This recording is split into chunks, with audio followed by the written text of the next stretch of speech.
जल्दी दिखाई है स्टीव स्मिथ ने। कल का सेमीफाइनल हारने के बाद he has given up on ODI cricket से रिटायरमेंट ले ली स्टीव स्मिथ ने, और may be he be focusing on other formats ना। सो ओडीआई आखिरी ओडीआई हमने खेलते हुए देखा स्टीव स्मिथ को। कल बहुत अच्छी कैप्टनसी वैसे की स्मिथ की तरफ से, अगर मैं बात करूं it was brilliant captaincy by him. उसने कहा जितने मेरे पास स्पिनर्स हैं, शायद अभी खुद भी बॉलिंग करने आ जाता या लबुशेन को भी ले आता, मगर कल जितने उसके पास स्पिनर्स अवेलेबल थे, ट्रैविस हेड को भी आपने बॉलिंग करते हुए देखा, उसने कहा सबको बॉलिंग करा दो बिकॉज ये स्पिन फ्रेंडली कंडीशंस हैं। बिल्कुल ऐसे ही है, उन्होंने बड़ी ज़बरदस्त कप्तानी की और अच्छा कप्तान था, बहुत अच्छा कप्तान था। वो तो किसी इंसिडेंट की वजह से उसको हटना पड़ा जी। लेकिन ये है कि उसने जिस तरह कप्तानी की है, जिस तरह क्रिकेट खेली है ओवर द इयर्स, और उसने जो रिटायरमेंट ली है, ये भी एक बड़ा ज़बरदस्त डिसीजन है, जेस्चर है कि आप समझ रहे हैं कि आप 27 का वर्ल्ड कप आप नहीं खेल सकते, क्योंकि नज़र आया था हालांकि कितना ज़बरदस्त टेस्ट का प्लेयर है, क्या रिकॉर्ड है उसका।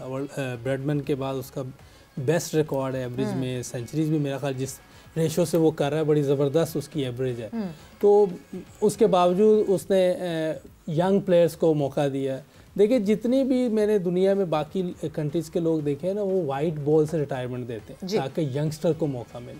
हमारे यहाँ उल्टा है, हम टेस्ट से रिटायरमेंट देते हैं और वाइट बॉल खेल रहे होते हैं, और कोशिश कर रहे हैं आजकल की क्रिकेट में तो T20 खेलें, बाकी क्रिकेट हम छोड़ देते हैं। तो ये मेरा ख्याल दूसरी कंट्रीज़ में ये बहुत ज़बरदस्त चीज़ है लोगों में कि वो मुश्किल क्रिकेट खुद खेलना चाहते हैं, टेस्ट क्रिकेट, और टेस्ट क्रिकेट ही से नाम बनता है। आप देखें दुनिया में अभी तक ब्रैडमैन, हनीफ भाई का नाम चल रहा है, तो टेस्ट क्रिकेट से चल रहा है। हाँ पैसे ज़रूर मिलते हैं वाइट बॉल से, और वो एक और चीज़ है, लेकिन जो सचिन का अभी भी नाम कई बात कर रहे होते हैं, जब मैच कर रहे होते हैं वो कहते हैं कि जो क्रिकेट सचिन ने खेली है टेस्ट क्रिकेट, वो तो कोई भी नहीं खेल सकता। इंडिया में तो कोई भी ऐसा सचिन और द्रविड़ जो प्लेयर है, obviously real cricket test cricket है, और उसकी जो जी तो मैं खुद उसको मुबारकबाद दूंगा जिस तरह की उसने क्रिकेट खेली है।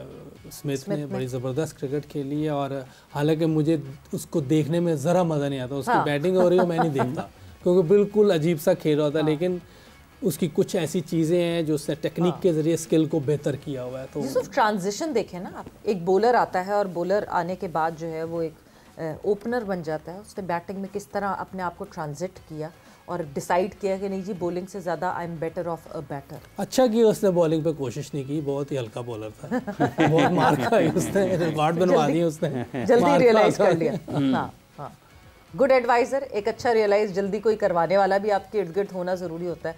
कि हमारे लड़कों के इर्द गिर्द एडवाइज़र्स क्यों नहीं अच्छे मिलते हमें? हमारे मरवाती एडवाइज़र हैं। एग्जैक्टली।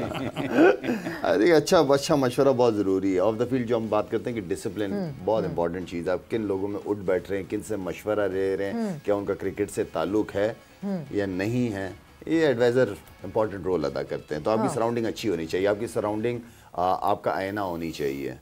आपके साथ बनेंगे ना अच्छे एडवाइजर वाले लोग ज्यादा नहीं होने चाहिए, आपको आईना दिखाने वाले लोग होने चाहिए। नहीं, अब असल में यूसुफ साहब के इर्द गिर्द उनको होना चाहिए, यूसुफ साहब को उनके इर्द गिर्द नहीं होना चाहिए जिनको काम देना है। यूसुफ, ये अपनी टेक्निक की बात की, कौन सी ऐसी खास चीज़ें हैं जो कि आपको कहते देखते हुए भला मालूम नहीं होते, लेकिन फिर भी उन्होंने इम्प्रूव किया, ऐड की चीज़ें अपनी बैटिंग में? Steven Smith. अच्छा, इसका मुझे सबसे अच्छा जो लगता है कि इसका बैलेंस बहुत ज़बरदस्त है। हालांकि देखिए बहुत चलता हुआ सामने आ जाता है, लोग समझ रहे होते हैं कि इसको अंदर लाएंगे तो लेग भी फोड़ेगा, लेकिन वो वहीं चौका दे देता है, बिल्कुल फुल फेस खेलता है, हेड उसका बिल्कुल बॉल के ऊपर होता है, जो उसी में बात कर रहे हो कि चिन के नीचे खेलना होता है। बहुत ज़्यादा जहाँ सीम या स्विंग होता है वहाँ फंसता है, नॉर्मल स्विंग और सीम में भी चलता है। इंग्लैंड में इसने 700 प्लस रन किए एक टेस्ट सीरीज़ में जी।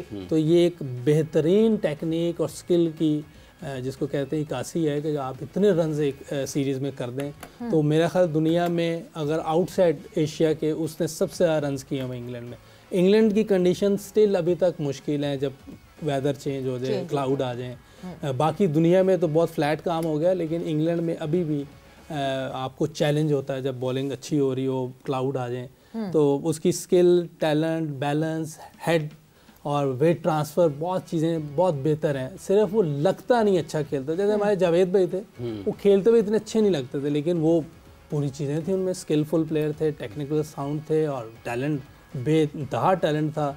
जैसे उस दिन ये कह रही थी कि स्ट्रीट स्मार्ट होना चाहिए, तो मैंने कहा उतना टैलेंट भी होना चाहिए ना, उतनी एबिलिटी भी होनी चाहिए, टैलेंट भी होना चाहिए, मगर वो जो जिस तरह वो स्ट्रीट स्मार्ट जो वो चीजें करते थे, जो उनके किस्से हमने सुने, जिस तरह वो अगर कोई बॉलर उन पे हावी हो रहा होता था और किस तरह वो हैंडल करते थे अतरा लेवल। हाँ हाँ नहीं, फिर उसके बाद वो ट्रक ड्राइवर उसको फिर बहुत सारे वाक्य क्या नाम है, किम ह्यूज ने, तो वो मूंछों वाला, वो 89 की सीरीज थी, उसमें हमने सुना फिर which is your room number, where is your, what is your room number, तो वो बॉलिंग कर रहे थे, तो वो भी ऑस्ट्रेलिया में तंग करते थे, तो जयेद भाई ने कहा you look like truck driver. और वो सुनील गावस्कर उनका वाकया सुनाते हैं, वो कल भी एक सुना रहे थे, वो जो है कल भी कोई सुना रहे थे, बहुत वाकये उनके पास जावेद मियादाद के, कि वो जब भी जो है वो बॉलर बॉल करे और वो छोड़ दें बॉल ना, मगर वो उसके बाद वो बार्क करें, वो बार बार बार बार, तो कहते क्या हो गया, कहते वो टांग पकड़ के जो बैठा हुआ है, टांग पे किए जा रहा है बॉल। सो यस, बहुत ज़रूरी होता है इस तरह टैकल करना, अपने आप को भी रिलैक्स करना, अपने आप को भी उस स्ट्रेस से निकालना, जब आप मुसलसल obviously you leaving the ball on and on.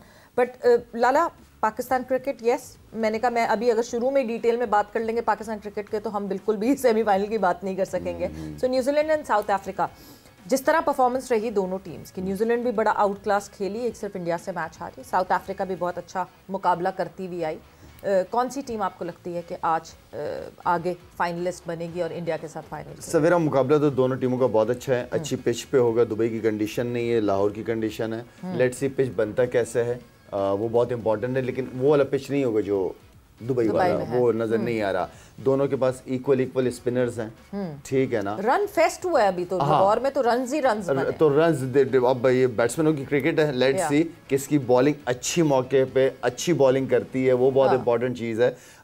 बाकी मज़ेदार मैच होगा। मैं पहले से, मुझे प्रेडिक्शन करना मुश्किल हो जाएगा, प्रेडिक्ट करना मुश्किल हो जाएगा कि कौन सी टीम जीतेगी, लेकिन अच्छे मैच की उम्मीद है। अगर करना पड़ा तो फिर किसे करेंगे? अगर करना पड़ा कि फिर मैं यहाँ न्यूजीलैंड को थोड़ा सा, न्यूजीलैंड को। ओके जी यूसुफ, दोनों टीम्स की अगर मैं बात करूं, by the way Aiden Markram जो हैं वो अब अवेलेबल होंगे सेमीफाइनल के लिए, he is fit and he has pass the fitness test. So Aiden Markram की अवेलेबिलिटी है सेमीफाइनल के लिए कि अगर अब खिलाना चाहे साउथ अफ्रीका के। नहीं, कौन सी टीम, क्या लगता है आपको दोनों की जर्नी? देखिए जो ट्रायंगुलर सीरीज हुई थी उसमें तो न्यूजीलैंड उनको आउट क्लास कर दिया था, लेकिन उसमें उनके 2-3 प्लेयर भी नहीं थे, मार्करम भी नहीं था, क्लासन नहीं था, रबाडा नहीं था, तो अब एक तो इनके 3 एस प्लेयर वापस आ गए, लेकिन स्टिल जो टीम का कॉम्बिनेशन नज़र आ रहा है न्यूजीलैंड का मुझे बेहतर नज़र आ रहा है। हालांकि बड़ी फ्लैट विकेट होगी, जैसे 2-3 मैचेस हुए, इधर बड़े स्कोरिंग वाली ग्राउंड है, विकेट है, तेज़ आउटफील्ड है